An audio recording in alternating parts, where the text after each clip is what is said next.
volume of the thoracic cavity increases, pressure inside the thoracic cavity decreases. And as the pressure inside the thoracic cavity decreases, the air moves from higher pressure towards lower pressure. It means the air moves from atmosphere into the lung, right? So now we will see how the volume of our thoracic cavity increases. Volume of thoracic cavity increases due to contraction of the muscles of respiration. ठीक है? So the lungs are located in the thoracic cavity, which is separated from the abdomen by the diaphragm. So, yeah. So this is a lung where it is situated in the thoracic cavity. As I said before, thoracic cavity is made up of the sternum, ribs. Piche it is attached with vertebral column.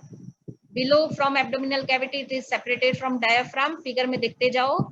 And in between ribs, there are the muscles, intercostal muscles, and also there are the other muscles on the chest, which can close the thoracic cavity into closed chamber, right? So this is a thoracic cavity, and there is a diaphragm. दिख रहा है? It is a dome shape. Diaphragm is dome shape. ठीक है? And the intercostal muscles between the ribs. Clear? So your thoracic cavity is, the wall of the thoracic cavity is made up of the sternum anteriorly and the vertebral column posteriorly with 12 pairs of ribs and the intercostal muscles. Intercostal muscles are internal and the external intercostals that are present between the ribs, which is hinged to the sternum and vertebral column. The muscles of respiration, as the rib cage is hinged between the vertebral column and the sternum, it is raised and lowered during the inspiration and expiration respectively. The movement of rib cage along with the diaphragm brings about the changes in various volumes and the pressures in the thoracic cavity that result in inflow and outflow of air across the respiratory passages and the lungs. So, muscles of inspiration. So there are the two types of muscles, muscles of inspiration and muscles of expiration. So these are the muscles of inspiration which helps in the inspiration. It is divided into two, primary muscles and the secondary muscles. Primary muscles are diaphragm and the external intercostal muscles.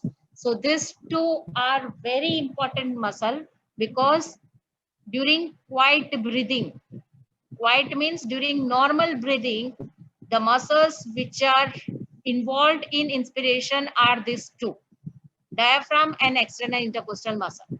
यानी normally जब अभी तुम बैठे हुए हो उस time पर जो भी इंस्पिरेशन हो रहा है सिर्फ ये दो मसल ही काम कर रहे हैं.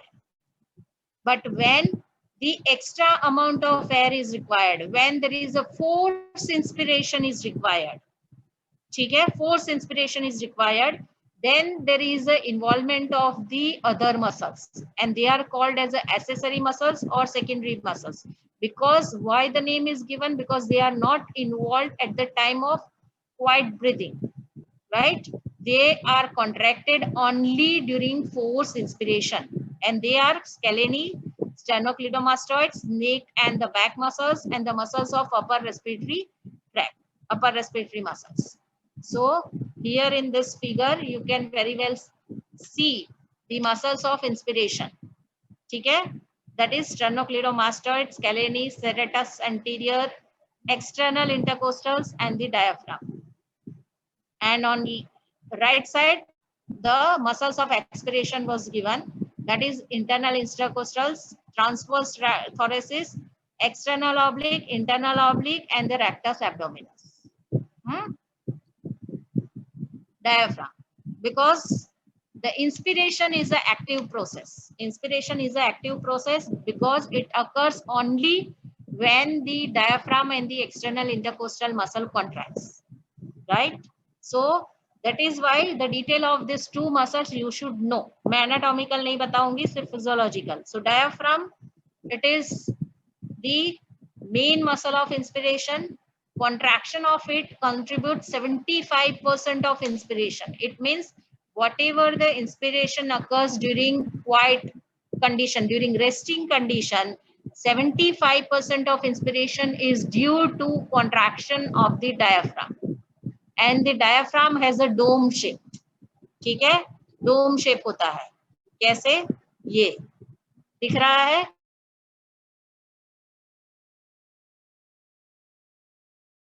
ठीक है, it is dome shape. During inspiration is become flatten out, right? And during expiration that resume to its shape, right? So during diaphragm, during inspiration diaphragm contract जब होगा तो जो डोम है वो फ्लैट हो जाएगा. और अगर फ्लैट हो जाएगा तो कौन सा diameter of thoracic cavity increase होगा? Which diameter of thoracic cavity increases? Diaphragm is situated between thoracic and abdominal cavity. It forms a partition between the thoracic cavity and abdominal cavity. Now, normally it is dome shape, but during inspiration, there is a contraction of diaphragm, and as it contract, it is flatten out. तो अगर flat हो जाएगा तो thoracic cavity जो दिखाई गई है उसका कौन सा डायमीटर इंक्रीज होगा? No no no no, arrow दिखा रहा है. तुम ऐसे ही खड़े रह के या बैठ के, yes, vertical diameter, very good महर्षि, वर्टिकल डायमीटर बढ़ेगा. कैसे?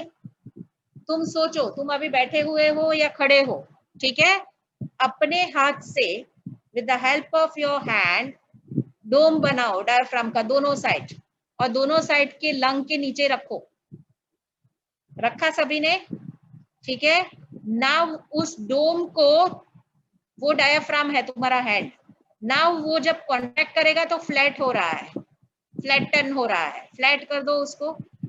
तो जब डोम था और जब फ्लैट हो गया तो वो कौन सा डायमीटर बढ़ा थोरेसिक कैविटी का? वर्टिकल डायमीटर बढ़ा. समझ में आया? ठीक है. So vertical diameter of the thoracic cavity increases. Now the question is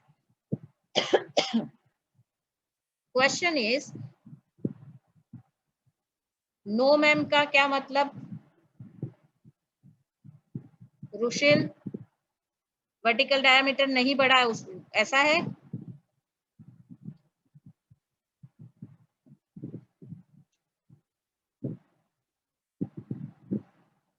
हाँ, वर्टिकल डायमीटर बढ़ेगा. ठीक है.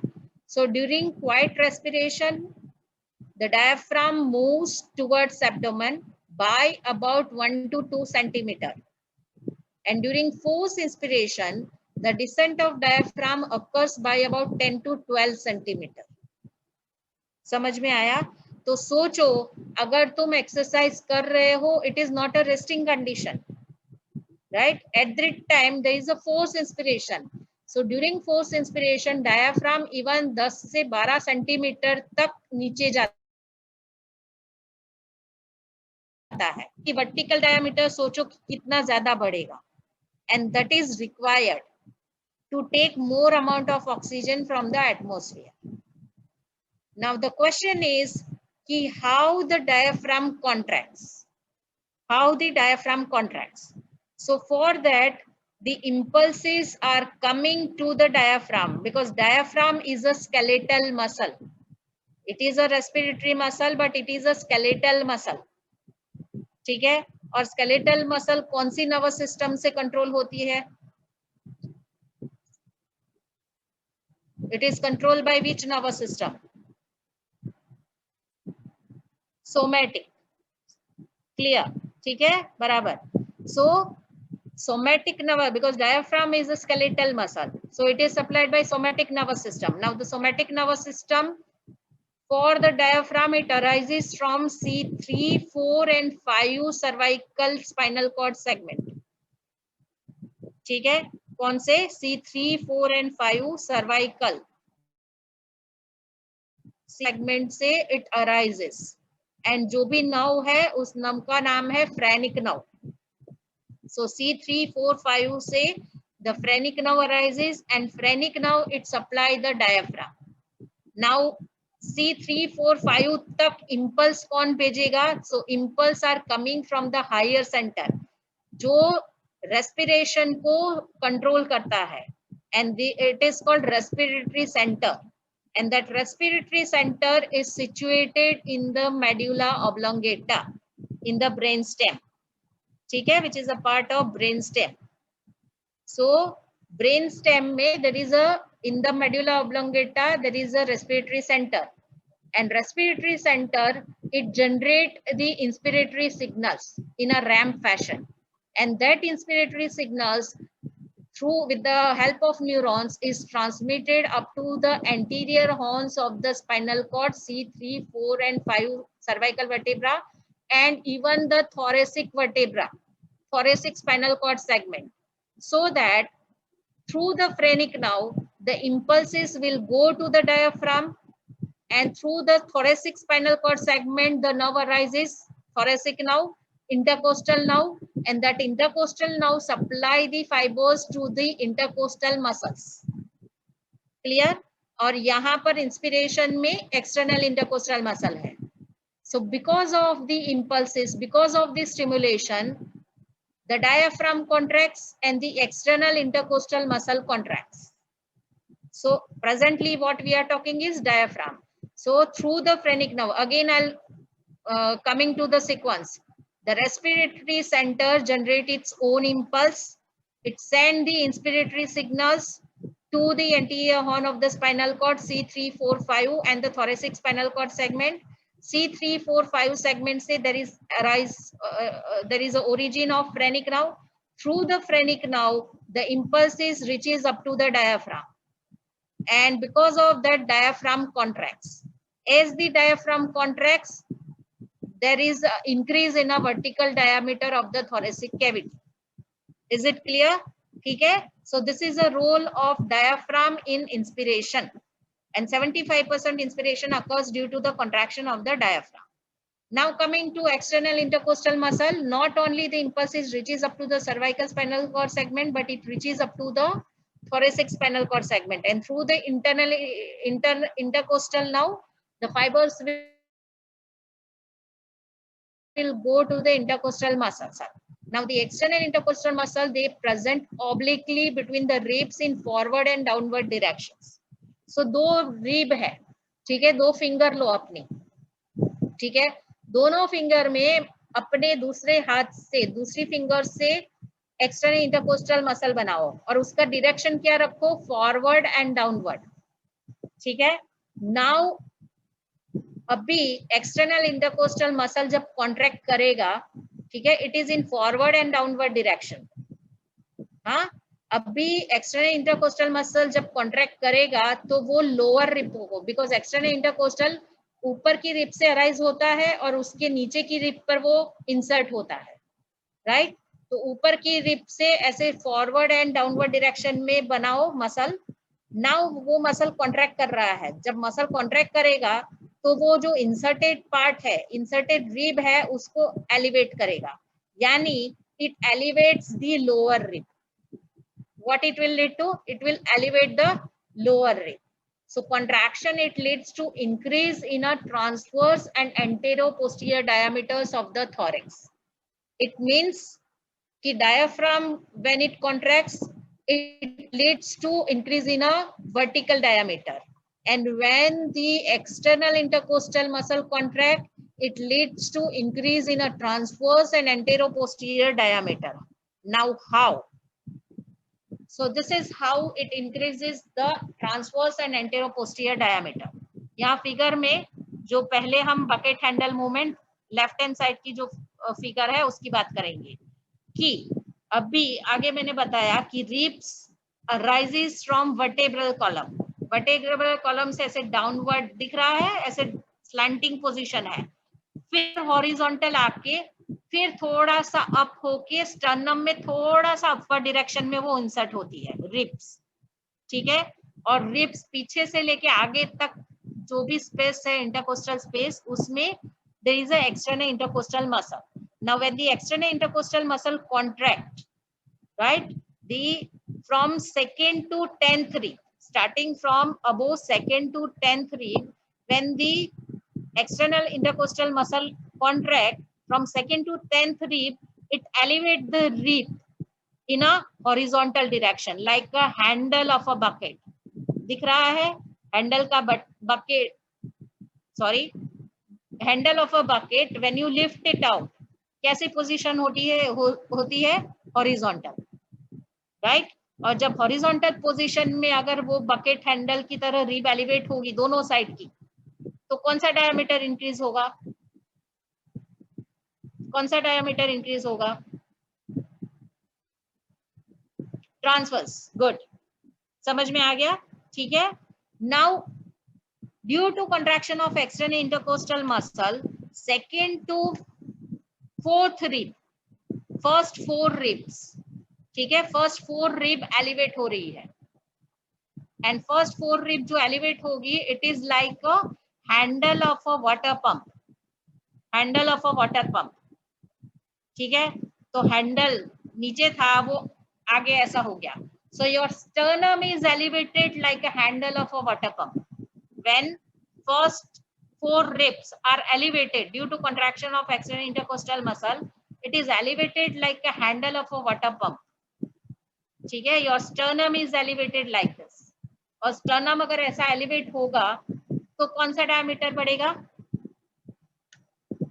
कौन सा डायमीटर बढ़ेगा, एंटेरोपोस्टीरियर, क्लियर, समझ में आ गई ये चीज, यस और नो, समझ में आ गई, ओके, ठीक है। So the second to 10th rib rotate upward and outward, so like a bucket handle effect, it increases the transverse diameter of the thoracic cage, and the upper 4 ribs rotate the sternum in upward and outward direction like a handle of a water pump, and this increases the vertical diameter and the anteroposterior, sorry यहाँ पर anteroposterior आएगा, हाँ by mistake यहाँ vertical आ गया है, मैं उसको correction कर दूंगी, ठीक है। so it increases anteroposterior diameter of the thoracic cage, clear। so these are the 2 important muscles of inspiration, right, because inspiration occurs only due to contraction of these 2 muscles. The other muscles involved only during force inspiration, and they are the secondary muscles of inspiration. They are the sternocleidomastoid, scalene, LNASI, cheek muscles, LNASI नाक में nostril के यहाँ पर जो muscle है ऐसा फूलता है ना, ठीक है, तो वो रेजिस्टेंट टू एयर फ्लो कम करता है, so this is how it helps in during the force inspiration. Sternocleidomastoid, upper की ribs or even upper part of the sternum को elevate, when it contract it elevates the upper part of the sternum also and upper 1 to 2 ribs, so वो widen करेगा, जो apex का part है उसको और खोल देगा, समझ में आया। नेक मसल्स एंड बैक मसल्स वो भी आपके अपर जो रिब्स है उसको एलिवेट कर देगा, so because of that the जो साइज ड्यूरिंग रेस्टिंग कंडीशन है उससे थोड़ा ज्यादा बड़ी हो जाएगी, so जब when required force inspiration it will help, ठीक है। so this is about the muscles of inspiration. now coming to muscles of expiration, so muscles of expiration दिख रहा है on internal intercostal, अभी internal intercostal की direction देखो muscle की कैसी है, ठीक है, वो एंड एक्सटर्नल इंटरकोस्टल की डायरेक्शन देखो, internal intercostal when it contract it will lead to downward movement of the ribs, it leads to downward movement of the ribs, sorry ये फॉरवर्ड एंड डाउनवर्ड था एक्सटर्नल, वो forward and upward direction में होता है internal intercostal muscle, forward and upward direction में, तो upward direction में है यानी वो रिब को क्या नीचे की ओर खींच लाएगा, और नीचे की ओर खींचेगा तो क्या होगा, साइज ऑफ थोरेसिक कैविटी कम होगी, ठीक है. So muscles of expiration are internal intercostal, external oblique, internal oblique, and rectus abdominis and transverse abdominis. External oblique, internal oblique, rectus abdominis, transverse abdominis, they all are the abdominal muscles. ठीक है. And this all muscles of expiration are, listen it carefully, they all are accessory muscles. अभी मुझे बताओ accessory muscles या secondary muscles का मतलब क्या. मैंने बहुत बार अभी बताया एक्सेसरी मसल्स और सेकेंडरी मसल्स, ये जितने भी मसल्स अभी मैंने बात की एक्सपिरेशन के, ठीक है, they all are the accessory muscles. तो accessory muscles of respiration means what? Yes, it works only during force expiration, not during force inspiration. Dara, it is only working during force respiration.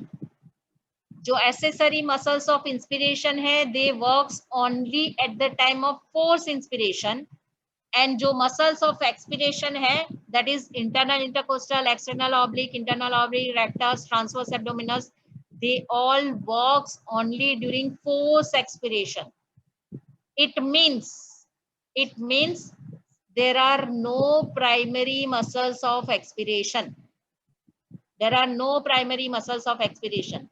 It means कि there is no involvement of any muscle during expiration. Is it clear? अगर muscle involve नहीं है expiration के time पर, तो expiration होता कैसे है बताओ.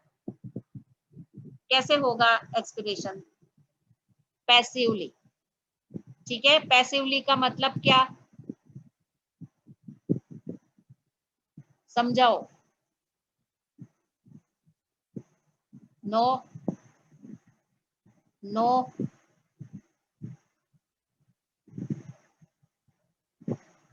Without help. ठीक है, विदाउट हेल्प ऑफ मसल उसको पैसिव बोलते हैं. तो लेकिन एक्सपिरेशन होगा कैसे? Yes, very good, relaxation. Relaxation muscles, कौन से मसल्स का रिलैक्सेशन होगा? यस, इंस्पिरेटरी मसल्स का. समझ में आया? ड्यूरिंग रेस्टिंग कंडीशन, अभी तुम क्लास में सुन रहे हो, मोस्ट लाइकली तुम बैठे हुए हो, तो ये रेस्टिंग कंडीशन है. रेस्टिंग कंडीशन में दो ही मसल काम कर रहे हैं तुम्हारा अभी ब्रीदिंग में, diaphragm and external intercostal, right? So during inspiration, these two muscles are contracted, and once it is contracted, it is to be relaxed. ठीक है ना? It means कि उसका रिलैक्सेशन जो हो रहा है, वो रिलैक्सेशन होगा at the time of expiration. जो मसल इंस्पिरेशन के टाइम पर कॉन्ट्रैक्ट किया, वो मसल रिलैक्स होगा. और अब भी सोचो कि जब रिलैक्स होगा, first diaphragm when it contracts, it is going to be flatten out. ठीक है, वो फ्लैट हो गया. अभी वो रिलैक्स हो रहा है, तो क्या होगा? डोम शेप फिर से आएगा. एंड डोम शेप फिर से आएगा तो size of thoracic cavity, vertical diameter क्या हो जाएगा? वर्टिकल डायमीटर क्या हो जाएगा?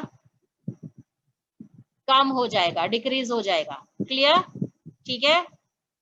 In the same way, external intercostal muscle relax. So क्या होगा? External intercostal muscle is going to be relaxed. Pressure increase होगा कैसे? AP diameter decrease होगा, transverse diameter decrease होगा.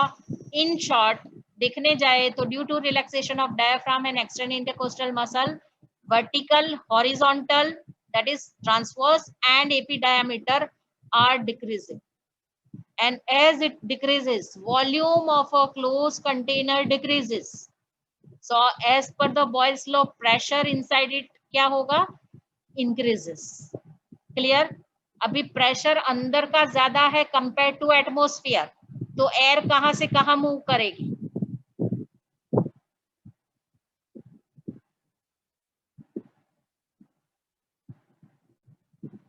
आउट, वेरी गुड, ठीक है, air from lungs moves out to the atmosphere, is it clear?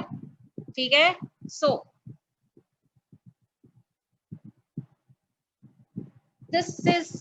this was about the different, मैंने actually mechanism समझाई तुमको in short में, अभी फिर से वही मैकेनिज्म चल रही है, मैकेनिज्म ऑफ पल्मोनरी वेंटिलेशन चल रहा है, ठीक है। So we learned about the muscles of respiration.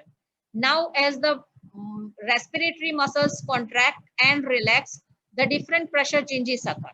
So which are those different type of pressures? One, जो मैंने बता दिया कि atmospheric pressure 760 millimeter होता है. Now the second one is a intrapleural pressure. Now what is this intrapleural pressure? Is the pressure within the pleural cavity. Pleura याद है ना, parietal pleura and visceral pleura. One, parietal pleura is attached with, किससे attach है parietal pleura? Parietal pleura is attached with cavity, thoracic cavity and diaphragm, interior of the diaphragm. Clear? ठीक है. And visceral pleura is attached with lungs. Clear? So अभी मुझे बताओ, the pressure within the pleural space is known as, यानी pleural cavity के अंदर जो pressure है उसको इंट्राप्लूरल प्रेशर बोलते हैं. And at rest, यानी just before inspiration is minus 2.5 millimeter of mercury. Minus 2.5 minus negative है, मतलब we always have to compare it with the atmospheric pressure. Minus 2.5 यानी compared to atmospheric pressure वो 2.5 millimeter कम है, यानी 2.5 millimeter कम है, यानी 757.5 है. अभी reason of this negative intrapleural pressure क्या हो सकता है? एक कि the pleura is, parietal pleura is attached with the thoracic wall and the visceral pleura is attached with the lungs. के दोनों गैप है, वहां पर फ्लूइड कंटिन्यूअसली आ रहा है. The parietal pleura is making the parietal fluid, but that parietal fluid is continuously sucked by the lymphatics. समझ में आया? There is a continuous suction of this fluid, and so this is the one reason. Second is जो तुम्हारा thoracic wall है ना, thoracic wall यानी अभी मैं बार बार नहीं बताऊंगी, ribs and muscles मिलके जो बनता है, sternum, ribs, vertebral. So that thoracic wall has inherent tendency to expand. उसकी inherent tendency expand होने की होती है, ठीक है. एंड जो तुम्हारा लंग है ना, लंग, उसकी इनहेरेंट टेंडेंसी कोलैप्स होने की होती है, राइट. सो दोनों की इनहेरेंट टेंडेंसी अपोजिट है, एंड बिकॉज ऑफ दैट मारामारी, बिकॉज क्यों, द थोरेसिक वॉल की inherent tendency to go outside, outward, expand होने की, एंड लंग की इनहेरेंट टेंडेंसी कोलैप्स होने की है, यानी इधर is a opposite force is applied, opposite and equal force is applied, and that will create a negativity. Clear? So that is why the intrapleural pressure is always negative. One, the cause of negative pressure is lymphatic drainage in the pleural space. Second is surface tension of the alveolar fluid. जो मैंने अभी बताया कि lung has an inherent tendency to collapse, और वो inherent tendency क्यों होती है? बिकॉज ऑफ सरफेस टेंशन, ठीक है, वो आगे आएगा. Elasticity of the lung, lung has elastic fibres, so elastic fibres का क्या होता है? कोलैप्स होने का होता है, ठीक है ना. The fourth is elasticity of the thoracic wall, it has a inherent tendency to expand. तो यहाँ पर इक्वल एंड अपोजिट फोर्स आया, इसलिए नेगेटिविटी होती है. Clear? And intrapleural pressure always negative है. उसका बेनिफिट क्या है, उसका इंपॉर्टेंस क्या है, उसका सिग्निफिकेंस क्या है? कि it will prevent the collapse of lung. Second, lung सोचो, अगर लंग थोरेसिक कैविटी में नहीं होगा तो थोरेसिक कैविटी क्या होगी, साइज क्या होगी थोरेसिक कैविटी, साइज क्या होगी थोरेसिक कैविटी की?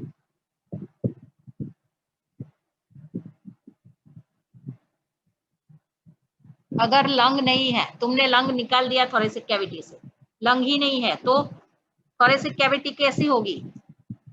नो। डिक्रीज कैसे होगी? नो, नहीं, मोर होगी। Yes, Mayank is right, increase होगी ना।